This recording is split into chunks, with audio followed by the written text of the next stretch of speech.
2022 is a wonderful year as far as Indian economy is concerned. ये उनके शब्द थे.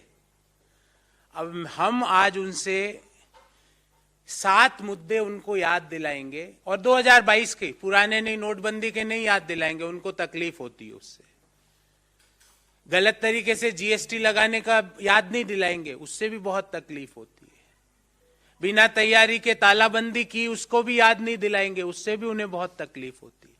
2022 के और सारे सरकारी आंकड़े, एक भी प्राइवेट आंकड़ा नहीं है, इश्यूज के 7 बिंदु आपके सामने रखूंगा और माननीय प्रधानमंत्री जी से पूछूंगा कि ये वंडरफुल था 2022 या ड्रेडफुल था. Was 2022 a wonderful year for Indian economy or a dreadful year for the Indian economy? प्रधानमंत्री जी ने कहा कि देश 5वीं बड़ी अर्थव्यवस्था बन गया. आज उसकी हकीकत, उसका पूरा लेखा जोखा लेके आपके सामने प्रस्तुत हुआ. जो दुनिया की 5 बड़ी अर्थव्यवस्थाएं हैं जिसमें भारत शामिल हो गया, पहले नंबर पे है अमेरिका जिसकी जीडीपी है 23 ट्रिलियन, चीन की 17.7 ट्रिलियन, जापान की 4.9 ट्रिलियन, जर्मनी की 4.2 ट्रिलियन और भारत की 3.2 ट्रिलियन डॉलर. पर प्रधानमंत्री जी, जीडीपी से कंपैरिजन नहीं होता. जीडीपी पर कैपिटा का कंपैरिजन कीजिए. जीडीपी पर कैपिटा इनकम, जो दुनिया की सबसे बड़ी अर्थव्यवस्था अमेरिका, वहां की लगभग $70,000 है. चीन की $13,000, जापान की लगभग $39,000, जर्मनी की $50,000, भारत की मात्र $2,277 प्रति वर्ष.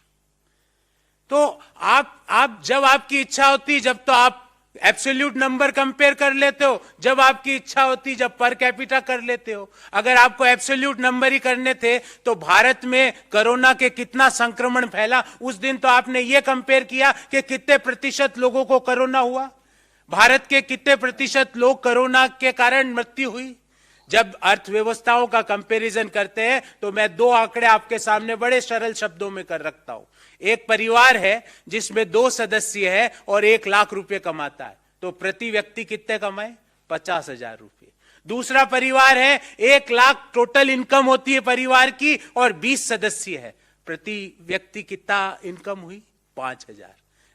मोदी जी और मोदी जी के जो संक्रमण से संक्रमित लोग हैं, वो सब ये एब्सोल्यूट नंबर को आपके सामने रखते हैं.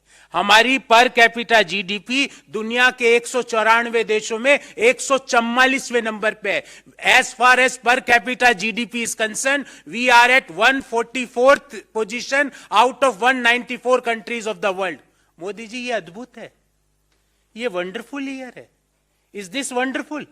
इज दिस अद्भुत? I think it is dreadful. मुझे लगता है हमें इसको भुलाना चाहिए.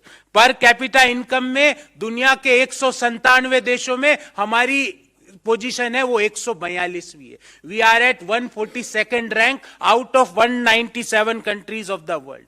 और पर कैपिटा जीडीपी का अंतर देखिए, जो दुनिया की सबसे बड़ी, जहां सबसे ज्यादा पर कैपिटा जीडीपी है, उससे हमारी पर कैपिटा जीडीपी 60 गुना कम है, 60 टाइम्स लेस. और हम यहां पे प्रधानमंत्री जी कह रहे हैं wonderful year as far as Indian economy is concern.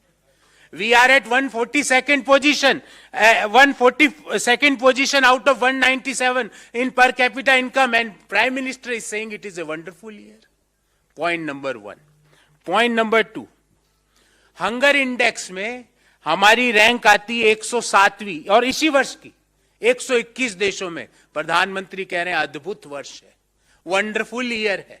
सिर्फ एशिया में अफगानिस्तान हंगर इंडेक्स में हमारे से पीछे है. बाकी भले पाकिस्तान हो, नेपाल हो, श्रीलंका हो, उनकी हंगर इंडेक्स की रैंकिंग हमसे बेटर है.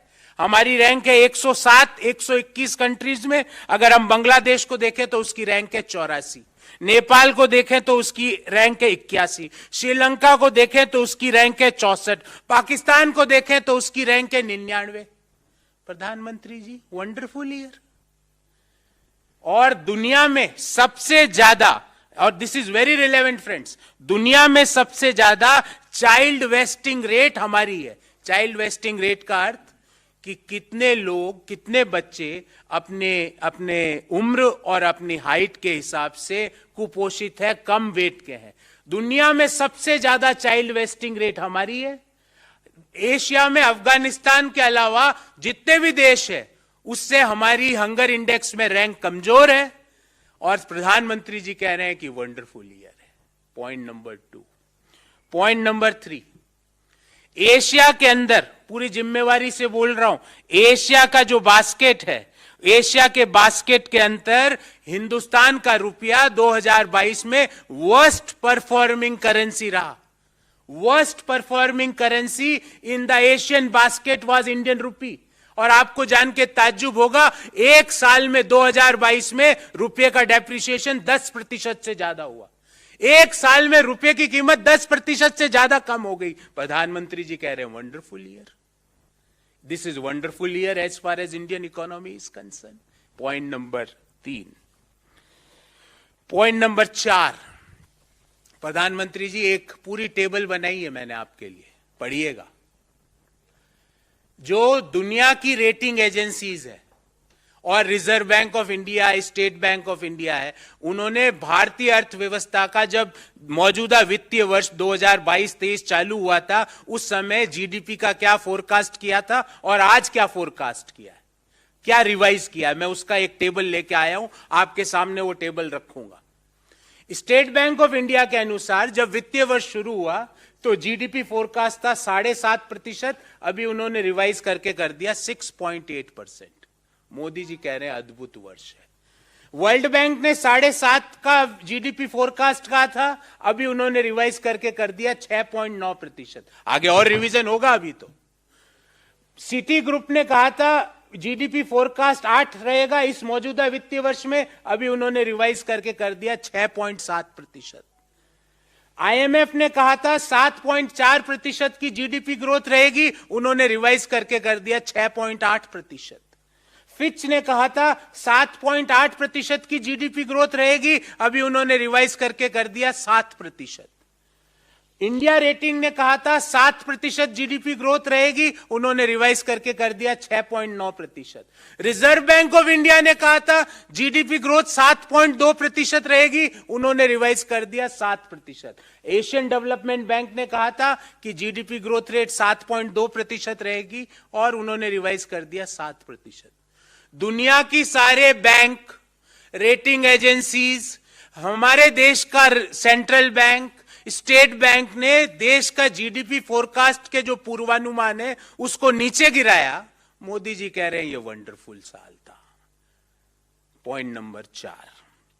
पॉइंट नंबर 5, और ये बहुत महत्वपूर्ण और गंभीर पॉइंट है। देश में आज, मैं आज की बात कर रहा हूं, बेरोजगारी की दर शहरी क्षेत्रों में है 10% और एग्रीगेट है 8.6%।